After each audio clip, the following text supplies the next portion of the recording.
Well, good morning, everybody. Father Hoffa here with your next installment of WWW Wednesday Walking with the Word. We're back from a little vacation. I was away for 2 weeks down at the beach.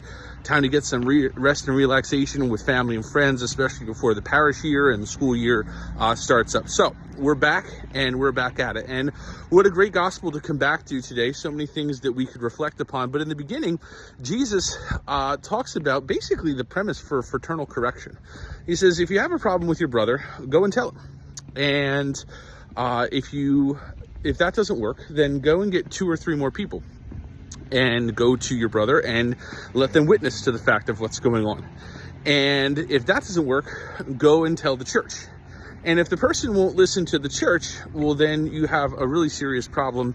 And basically, Jesus says this person has chosen not to be connected to people, to the life of the church, because they've made this choice not to change and not to come to conversion.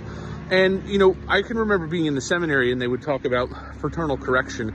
And fraternal correction's hard, right? Because we have to have those honest conversations with people about maybe things that aren't so easy to talk about.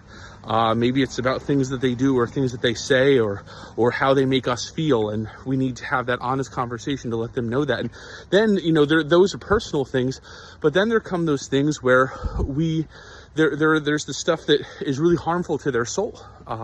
You know, we may need to sit down with someone and have a conversation with them about, you know, smoking maybe, or maybe about, you know, exercising and about their health, or maybe there's something that their doctor told them to do and they're not doing it. You know, there's all different types of things that happen and come up in people's lives.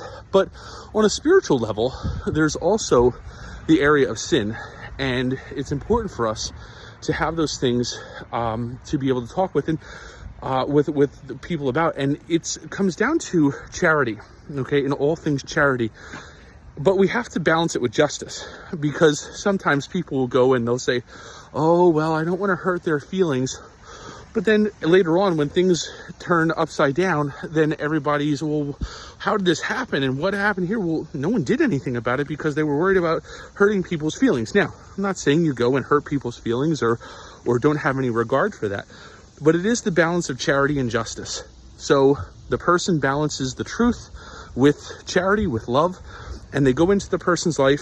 They go to the person, they say, here's what I see. And you might need to bring others. You know, maybe it's a person who's struggling with an addiction. Maybe it's a person who's struggling with a habit that's been around for a long, long time. So here's what it is. And I'm presenting to you in charity and justice for your good. And then again, they said, if 2 or 3 people don't work after you tried it yourself, then you come to the church. And I think that with that, again, the church, we're here to help. But there's also all of the beautiful things that we see within our Catholic faith that are available to each one of us to use to be able to help people who are struggling as well.